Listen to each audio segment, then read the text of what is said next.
자, 창세기 2장 9절부터 14절로 읽어보면 에덴 동산 가운데 두 그루의 나무가 존재함을 발견하게 됩니다. 첫 번째 나무는 바로 생명나무고 두 번째 나무는 선악을 알게 하는 나무죠. 그리고 이 에덴 동산에서 시작된 네 개의 강으로 나뉘어지게 되는 그 모습을 기록을 해놓고 있습니다. 자, 오늘은 이 에덴 동산의 정중앙에 위치했던 두 그루 나무의 계시적 비밀에 대해서 함께 생각을 해보도록 하겠습니다. 우리가 이 창세기의 이야기를 읽게 되면 고대 근동의 신화들과 밀접하게 관련이 되어 있다는 것을 우리가 발견을 하게 됩니다. 그러니까 이 에덴 동산에 대한 성경의 기록도 독자적인 기록이 아니라 이 성경이 창세기에 기록됐던 고대 근동의 문화 속에서, 특별히 신화 속에서 이 창세기의 이야기를 통해서 전하고자 했던 진리를 역설적으로 표현하고 있다고 하는 것이죠. 자, 고대 근동의 배경으로 볼 때 신성한 정원 모티브가 이미 존재하고 있었습니다. 이것은 메소포타미아의 딜문 전성에서 이 고대 바벨론의 신전, 그리고 그 신전이 위치한 정원에서는 어떤 신적인 생명이나 인간의 불멸을 상징하는 나무가 등장하고 있고, 그 다음에 강이 기록이 되어 있습니다. 이 신전의 정원 또는 왕의 정원은 단순한 휴식 공간이 아닙니다. 이것은 신적인 근위와 생명의 그 근원을 상징하는 이 성소적인 공간이었다고 하는 거죠.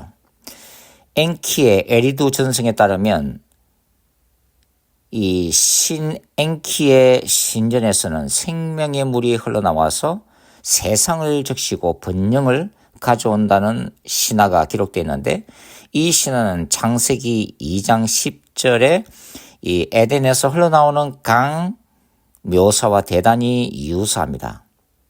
그리고 이 바벨론과 아수르의 왕들은 이 신전을 둘러싼 정원을 꾸밀 때 이 강물을 인공적으로 끌어들여서 말 그대로 신적인 개념과 왕권의 결합을 그것을 통해서 표현하고자 한 적도 있었다고 하는 거죠. 그러나 창세기의 기록은 우주적 왕이신 야훼 하나님만이 하늘과 땅의 창조주이심을 지속적으로 선포하고 있습니다. 그리고 하나님은 에덴의 창조주이시기도 하죠. 그러니까 창세기 기록은 고대 근동의 신화를 그 배경으로 하면서도 내용면에서는 전혀 정반대의 메시지를 전하고 있는 것입니다. 생명의 근원이 신들이 아니라 고대 근동 세계가 섬겼던 우상들이 아니라 유일하신 야훼 하나님임을 강조하고 있다고 하는 거죠. 자, 고대 세계관에서 이 어떤 중앙에 위치한 산이라든지 어떤 신의 신전에서 강이 시작되어서 온 세상을 적시는 이미지가 있다고 이미 말씀을 드렸습니다. 창세기에 이 에덴에서 흘러나오는 강은 이러한 이미지를 통해서 바로 하나님만이 참 생명의 근원임을 말하고자 했다고 하는 것이죠. 자, 본문을 읽어보면 이 에덴에서 시작된 강이 사방으로 흘러간다는 점을 강조하고 있습니다. 에덴에서 강이 흘러나와서 온 동산을 적셨다, 이렇게 이제 기록을 하고 있다고 하는 거죠. 이때 이 나하라고 기록되어 있는 강의 개념은 고대 근동에서는 신적인 생명력을 묘사를 했습니다. 그리고 어떤 창조적인 질서를 상징하기도 했다고 하는 거죠. 자, 에덴에서 흘러나오는 이 네 강, 비손, 기혼, 히데겔, 유프라테스. 이 네 개의 강은 단순한 어떤 지리적인 그 의미 이상의 의미를 가지고 있습니다. 바로 동서남북 네 개라고 하는 것이 이제 완전수죠. 그것은 온 세상을 의미하고 있는 거죠. 그러니까 에덴에서 흘러나오는 하나의 강의 원천에서 네 개의 강이 흐르면서 에덴 주변을 생명력으로 풍성하게 적시고 있다고 하는 것은 세상으로 흘러나가는 하나님의 생명력, 축복을 말씀하고 있는 것이죠. 그리고 여기 이제 에덴 동산에 보면은 이 보석이 등장하고 있습니다. 금이라든지 베델리엄, 호마노 같은 보석을 언급하고 있는데 이런 보석들은 이 솔로몬 성전과 같은 이 성전을 장식하는 그런 보석이기도 했다고 하는 거죠. 지금까지 우리가 동영상을 통해서 살펴본 것처럼 하나님이 이 우주를 창조하셨을 때 그것은 단순히 눈에 보이는 피조 세계 이상의 신학적인 의미를 가지고 있다고 말씀을 드렸죠. 그러니까 하나님이 임재하실 우주적인 성전이다라는 것입니다. 하늘과 땅과 그 가운데 모든 피조 세계가 하나님이 임재하셔서 다스리시는 바로 거룩한 성전이라고 하는 거죠. 그런 의미에서 이 에덴 동산도 우주적인 성전의 하나의 축소판이라고 볼 수가 있습니다. 그 에덴에서 하나님이 임재하시고 아담과 하와를 찾아오셔서 소통이 이루어지는 거죠. 교제를 하고 계십니다. 그러니까 하나님의 영광과 아름다움으로 이 에덴 동산은 가득 찼던 성전적인 개념을 나타내고 있는 거죠. 자, 이 에덴의 생명력이 넘치는 강들은 나중에 이제 종말론과 연결됩니다. 에스겔 47장을 보시면 선지자 에스겔이 봤던 성전 환상이 기록이 되어 있는데 그게 보면은 성전 문지방에서 물이 흘러나오죠. 그 물이 점점 깊어져서 큰 강을 이루고 있습니다. 그리고 이 죽은 바다를 살리고 모든 생명을 소생시키는 환상을 에스겔은 보고 있습니다. 이거는 창세기 2장에 나오는 이 에덴의 강과 신학적으로 연결되고 있다고 하는 것입니다. 성전과 생명수는 어떤 동일한 어떤 신학적인 이미지를 가지고 있다고 하는 거죠. 하나님이 임재하신 그곳이 성전이고 그 성전의 생전은 생명수로 가득 차 있다. 온갖 생명을 숨쉬게 하는 하나님의 능력으로 가득 차 있다라고 볼 수 있는 거죠. 그리고 요한계시록 21장에 보시면 바로 새하늘과 새 땅, 새 예루살렘이 내려오는데 그 예루살렘은 황금 길로 가득 차 있습니다. 이것은 창세기 2장 12절에 바로 에덴을 수놓았던 금과 스로 연결되고 있는 것이고 하나님 나라의 완전성과 영광을 드러내고 있습니다. 그리고 계시록 22장에 보시면 하나님과 어린 양의 보좌로부터 생명수의 강이 흘러나오죠. 바로 에덴 동산이 종말론적으로 미래적으로 완전한 모습으로 회복된 것이죠. 그러니까 성경은 처음 창조와 새 창조가 마주보고 있는 것처럼 처음 창조에서의 에덴과 그 다음에 종말론적인 에덴으로서의 새 예루살렘이 마주보고 있는 구조로 성경이 기록되어 있다는 것을 우리가 알 수가 있습니다. 자, 종말론적 거룩한 전쟁 신학적 관점에서 보면 이 창세기 2장의 묘사는 단순한 창조의 낙원 묘사가 아닙니다. 이것은 하나님의 나라와 사탄의 나라의 종말론적인 갈등과 전쟁 구조 속에 놓여 있다고 해석을 할 수가 있습니다. 자, 에덴의 강은 뭐라고 말씀드렸어요? 하나님의 생명을 상징합니다. 그리고 창조의 질서를 의미하고 있습니다. 그러나 창세기 3장에서 뱀이 침투하죠. 하나님의 나라의 원형인 이 성전으로서의 에덴 동산에 침투하고 있습니다. 그 배후에는 바로 요한계시록 12장 읽어보시면 바로 사탄이 활동하고 있는 거죠. 그래서 이 에덴 동산에서는 혼란이 일어나고 있습니다. 이러한 사탄적인 권세는 구약성경과 요한계시록에서는 바다라고 표현을 해놓고 있습니다. 바로 사탄의 권세, 사탄의 타락한 질서, 그리고 죽음의 물줄기를 의미하고 있는 거죠. 그러나 하나님의 나라의 궁극적인 승리가 이루어집니다. 그러니까 사탄과 악에 대한 하나님이 주관하시는 종말론적인 승리가 나중에 선포되고 성취되게 되는 거죠. 그래서 이런 종말론적 그러한 전쟁은 생명을 주는 강과 죽음의 바다라고 이렇게 대립구조로도 볼 수가 있고, 그 다음에 성경에는 이 산, 시온산은 하나님의 계명이 주어지는, 하나님의 진리가 주어지는, 하나님의 말씀이 주어지는 하나님의 임재의 장소가 또 산이기도 하죠. 그래서 이런 계시적인 산과 또 죽음의 바다라는 대결 구도로도 우리가 설명을 할 수가 있습니다. 자, 바벨론 같은 이 제국들은 고대 근동 세계관 위에 세워졌습니다.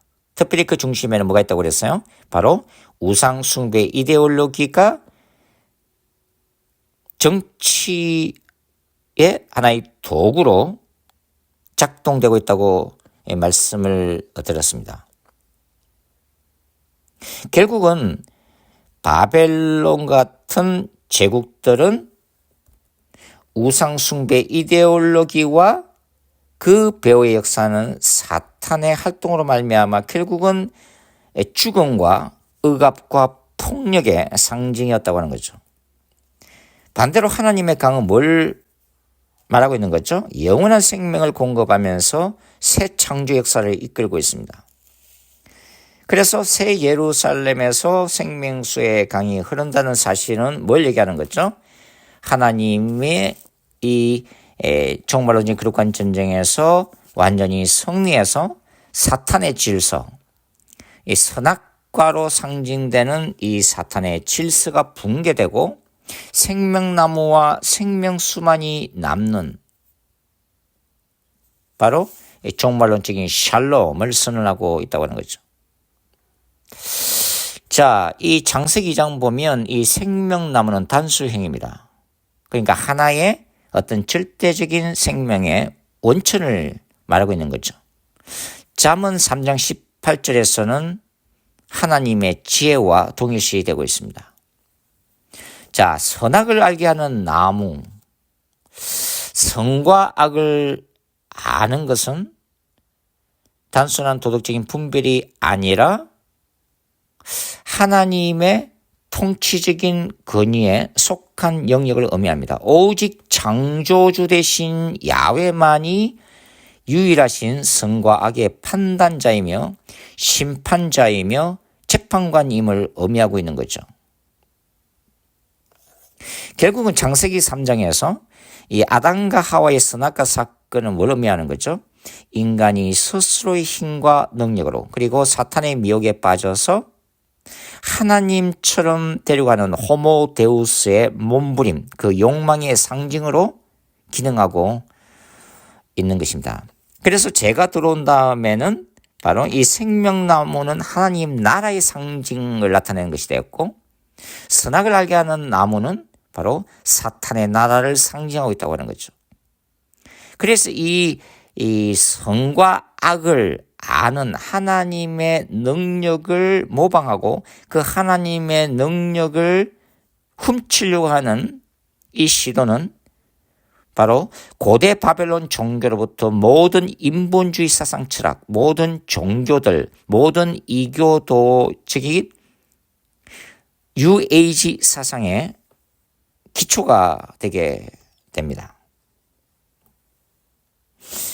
그러니까 생명나무와 선악과나무는 역사적이고 실제적인 것이지만 창세기 2장이 얘기하고자 하는 것은 단순히 어떤 눈에 보이는 물질적인 차원을 넘어서 상징적이고 영적이고 신학적인 의미를 던져주는 데 강조점을 가지고 있는 거죠.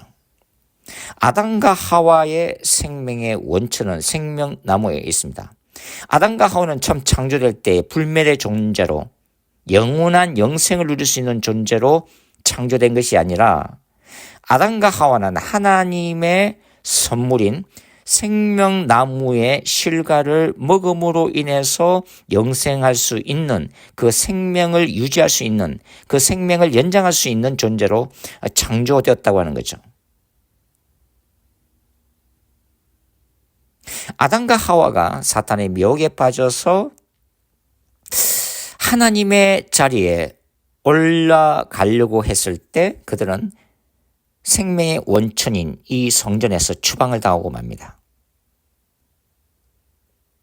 그러니까 이 생명나무와 선악과나무, 에덴 동산의 중앙에 있었던 이 두 그루의 나무는 창조주로서의 하나님과 피조물로서의 인간 사이에 넘을 수 없는 장벽을 뚜렷하게 보여주는 하나의 상징물이었다고 하는 거죠. 아담과 하와는 선악과 나무를 볼 때마다 이 에덴 동산에서 제사장으로서 그리고 왕권을 부여받은 존귀한 존재일 뿐만 아니라 한 분 하나님이 그들에게 선악과 열매를 먹지 말라고 명령하셨음을 끝까지 기억해야만 했다고 하는 거죠. 그들이 생명나무의 그 실과를 먹음으로써 생명을 지속시키는 그 과정 속에서도 그들이 신이 아니라 하나님이 그들에게 은혜로 생명나무의 열매를 허락하심으로 해서 생명력을 공급하고 계심을 깨달아야만 했다고 하는 거죠. 그러니까 생명나무와 선악과나무는 하나님의 창조주 되심과 인간의 피조물이라는 그 영원 불멸의 진리를 엄숙하게 선포하는 두 그루의 나무였다는 것을 알 수가 있습니다.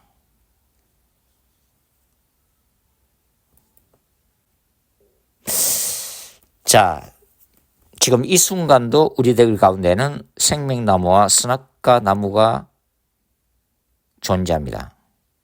그것은 우리의 내면에도 존재하고 정치, 경제, 사회, 문화, 인간의 역사 안에서도 존재하고 있습니다.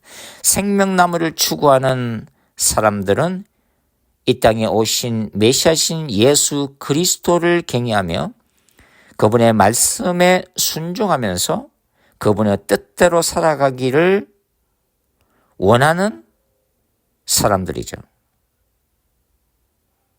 예수 그리스도께서 유일한 생명으로 이 땅에 오셨기 때문입니다. 그러나 수많은 사람들이 지금도 선악과 나무의 열매를 추구하고 있습니다. 그것이 인본주의적 사상 철학이든 이교도적인 영성이든 사탄적인 종교이든 아니면 AI 같은 과학기술이든 그것을 하나님이 주신 축복으로 생각하고 하나님의 창조 질서대로 피조물의 자리에서 살아가려고 하는 것이 아니라 그것들을 통해서 하나님이 예수 그리스도를 통해서 주시는 구원과 생명의 능력을 부인하고 스스로의 노력과 사탄이 주는 이 미혹 가운데서 호모데우스를 꿈꾸는 한 가장 결코 구원받을 수 없는 최종적인 심판을 받을 수밖에 없다고 하는 것이죠.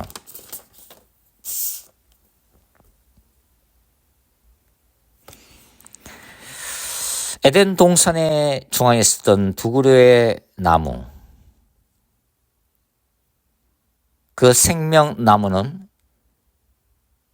예수 그리스도 안에서 하나님을 영원한 창조주로 경배하라고 지금도 우리에게 말씀하고 있습니다. 그리고 선악과 나무는 하나님 없이, 예수 그리스도 없이, 성령 없이 스스로 하나님의 자리에 올라서려는 사탄의 미혹의 목소리로 지금도 울려 퍼지고 있다고 하는 거죠.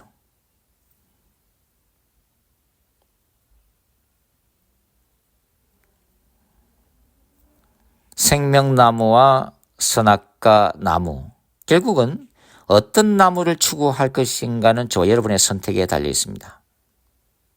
생명나무를 끝까지 추구하는 자는 주 예수 그리스도의 재림 이후에 하늘에서 내려오는 새하늘과 새 땅, 새 예루살렘 안에서 영원한 영광을 맛보게 될 것이고, 선악과 나무를 추구하는 자들은 영원한 불못에 던져져서 고통을 당하게 될 거라는 것이 바로 요한계시록의 엄중한 경고이기도 합니다. 자, 이렇게 오늘은 창세기 2장에 나오는 에덴 동산의 두 그루의 나무의 신학적 의미에 대해서 함께 생각을 해봤습니다. 감사합니다.